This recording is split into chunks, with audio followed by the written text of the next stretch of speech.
Coucou les chats. Alors vous le savez ou pas si vous avez un enfant ou pas, mais quand on a un petit bébé, eh bien les gens aiment bien nous donner des conseils. Et parfois leurs conseils... Tu devrais le découvrir là, il a trop chaud. Hein. Non mais il pleure pour te faire culpabiliser, c'est sûr, faut pas que tu te laisses avoir maintenant, sinon t'es foutu. Hein. Tu peux arrêter de lui tenir la tête là, maintenant c'est bon. La diversification, mais surtout pas avant 6 mois. C'est vraiment pas bon de le porter tout le temps, tu lui rends pas service. Moi à ta place, j'éviterais de lui donner un doudou, parce que franchement tu vas créer une espèce de dépendance, ça pour la suite. Et sinon tu comptes allaiter encore longtemps ? Non mais tu sais que c'est hyper important de laisser ton enfant pleurer, c'est hyper bon pour son développement en fait. T'as déjà pensé à faire contrôler ses yeux ? Non parce qu'on dirait qu'il louche un peu. Mais sa tête, mais elle est beaucoup trop grosse par rapport au reste de son corps, proportionnellement ça va pas, faut que tu faire contrôler ça. Tu sais, j'ai entendu dire que l'allaitement à la demande, c'était pas si bien que ça finalement. Faudrait quand même que tu lui imposes un peu des horaires pour lui mettre un rythme. Tu penserais pas qu'il serait temps qu'il dorme dans son lit, là, si tu veux qu'il soit un tout petit peu indépendant un jour ? Non mais si tu veux qu'il dorme, tu lui donnes un biberon de lait en poudre avec des compléments le soir avant de dormir, et on n'en parle plus. T'es sûr qu'il respire là dans son écharpe ?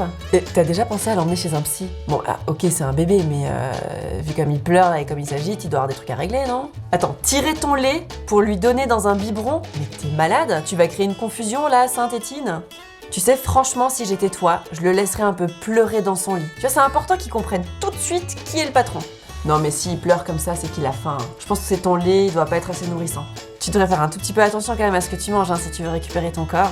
Il te reste combien de kilos de grossesse ? Franchement, voyager avec des enfants si petits, c'est pas du tout recommandé. Tu vas leur faire perdre tous leurs repères. Moi, à ta place, je ferais pas ça. 38,5 ? Mais c'est rien du tout. Pour les enfants, c'est même pas considéré comme de la fièvre. Bah arrête, détends-toi. Tu sais, si tu portes tout le temps ton bébé, tu vas créer une espèce de petite feignasse, il va même pas essayer de marcher. J'ai entendu dire qu'il fallait surtout pas utiliser un nid d'ange. Surtout pas. Les caméras, babyphone et tout ça, mais faut arrêter la parano. Une fois qu'ils sont au lit, ils sont au lit, voilà, on n'en parle plus, tranquille. Pourquoi t'as toujours besoin d'avoir un œil dessus ? Mais franchement, t'aurais pas préféré avoir une fille ? Moi, j'aurais jamais fait comme ça. Des conseils comme ça, j'en entends, mais tous les jours. Alors, ce qui est certain, c'est que les conseils à la base, c'est une démarche altruiste. On a envie d'être sympa avec quelqu'un, on lui donne un conseil pour l'aider, c'est vraiment une démarche plutôt sympathique, ça part d'un bon sentiment, mais ça peut être un petit peu mal perçu parce que parfois on a aussi l'impression que les gens ont envie d'étaler leur science et puis de nous montrer que eux savent bien et que nous ne savons rien. Alors je vous rassure, on est certainement toutes dans le même cas. D'ailleurs, je pense que pour se le prouver, vous pouvez me mettre en commentaire de cette vidéo le genre de conseils à la con que vous recevez vous aussi. Parfois dans le lot, il y a des bons conseils, attention, je dis pas que tout est acheté. Mais souvent, t'as envie de leur dire alors déjà de 1, t'es pas à ma place, de 2, t'as même pas d'enfant, de 3, tu vas la fermer ta grande gueule, Non, je déconne, mais vous voyez le sentiment.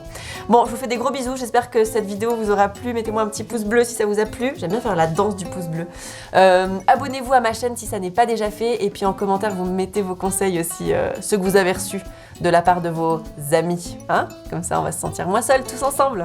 Alors pour conclure cette vidéo, je vais terminer avec le conseil de l'année 2019. Sortez couverts.